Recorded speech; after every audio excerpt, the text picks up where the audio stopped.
سمجھ میں آ گئی بات میرے بھائی؟ ہمارا سر بھی جھکتا ہے، ہمارا دل بھی جھکتا ہے، ہمارا سر بھی جھکتا ہے، ہمارا دل بھی جھکتا ہے۔ کعبہ اسلام ہے، نجف ایمان ہے۔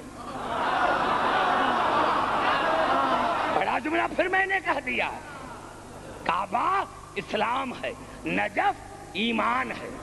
جو کعبے کی طرف جاتا ہے اس کا لباس پاک ہوتا ہے، جو نجف جاتا ہے اس کا دل پاک ہوتا ہے۔ سمجھنے کی کوشش کریں، کعبہ اسلام ہے، نجف ایمان ہے۔ جو کعبے کی طرف جاتا ہے اس کا لباس پاک ہوتا ہے، جو نجف جاتا ہے اس کا دل پاک ہوتا ہے۔ ابھی ایک بڑا جملہ کہہ رہا ہوں بزرگین کے لیے، ارے جو کعبے کی طرف جاتا ہے اس کی شکل پاک ہوتی ہے، اور جو نجف جاتا ہے اس کی نسل پاک ہوتی ہے۔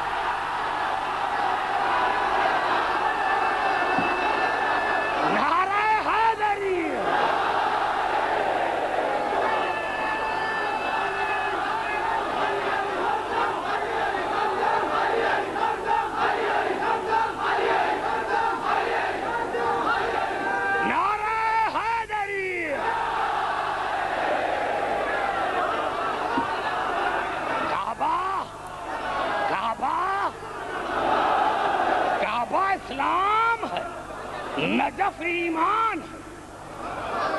جو کعبے کے پاس جاتا ہے اس کا لباس پاک ہوتا ہے، جو نجف جاتا ہے اس کا دل پاک ہوتا ہے۔ ارے جو کعبے کے پاس جاتا ہے اس کی شکل پاک ہوتی ہے، جو نجف جاتا ہے اس کا نسل پاک ہوتا ہے۔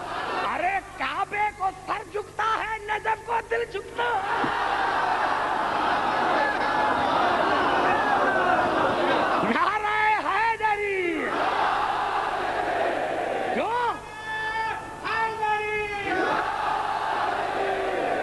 گھبرا تو نہیں گے؟ توجہ چاہ رہا، جہاں جہاں میری آواز آ رہی ہے، کیوں ہم مرتے؟ کیوں نہیں ہم مرتے؟ کیوں نہیں ہم مرتے نہیں؟ کیوں؟ آئیے قرآن کی طرف چلتے ہیں۔ گھبرائے نہیں میرے بھائی، پوری توجہ چاہ رہا، ہم مرتے نہیں۔ یہی سارے ثواب کی مجالس ہم کیوں کرواتے؟ مرتے نہیں۔ مردہ کی مجلس نہیں ہوتی، مردہ کی مجلس نہیں ہوتی، ہم مرتے نہیں۔ کیوں؟ میں نے کیا تھا آج کہ زندگی پوری سفر، مرنے کے بعد پورا سفر ہے روح کا، پورا سفر ہے روح کا۔ اب آئیے، بنص قرآن رزق کی 4 قسمیں ہیں۔ بنص قرآن رزق کی 4 قسمیں ہیں۔ سب سے پہلے سورۃ الذاریات میں ارشاد ہوا، وَفِي السَّمَاءِ رِزْقُكُمْ وَمَا تُوعَدُونَ۔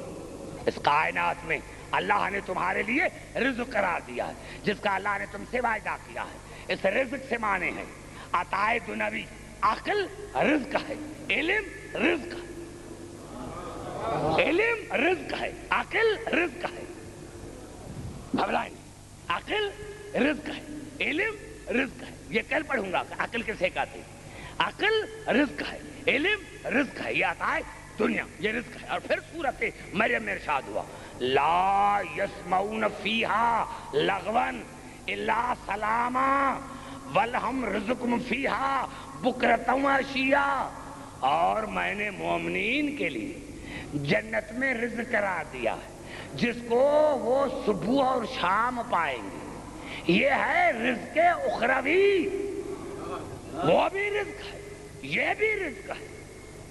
بڑا جملہ، شاید وہاں آپ نہیں پہنچے جہاں میں پہنچ رہا ہوں۔ عطائے دنیا یہ بھی رزق ہے، اخروی دنیا یہ بھی رزق ہے۔ اور تیسرا رزق کیا ہے؟ یہ الفاظ ہے سورۃ مائدہ، وَكُلُوا مِمَّا رَزَقَكُمْ حَلَالًا طَيِّبًا۔ اللہ کا رزق کو کھاؤ اور پیو، لیکن شرط یہ ہے کہ حلال بھی ہو طیب بھی ہو، حلال بھی ہو طیب بھی ہو۔ اور چوتھا رزق یہ ہے رزق دنیوی، رزق جو ہم کھاتے ہیں، پھل فروٹ حلال کھانا، یہ بھی رزق ہے جسم کی بقا کے لیے۔ اور چوتھا رزق یہ الفاظ ہیں سورت الواقعہ کے، وَتَجْعَلُونَ رِزْقَكُمْ أَنَّكُمْ تُكَذِّبُونَ، میں نے تمہاری غذا، تمہارے روح کی غذا طاہرین کی محبت کو قرار دیا جس سے تم منافقت کرتے ہو۔ روح کی غذا ہے، روح کی غذا ہے مطہرون کی محبت۔ نہیں نہیں، پوری آیت پڑھو، پوری آیت پڑھو، پوری آیت پڑھو، سورۃ الواقعہ، انہ لقرآن کریم فی کتاب مکنون لا یمسہ الا المطہرون۔ مطہرون ہے، طاہر نہیں، مطہرون اس میں فاعل ہے، جن کے پاس کبھی بھی نجاست نہ گئی ہو، اور اللہ نے ان کے لیے کہا وَتَجْعَلُونَ رِزْقَكُمْ أَنَّكُمْ تُكَذِّبُونَ، ان کی محبت تمہارے روح کی غذا ہے۔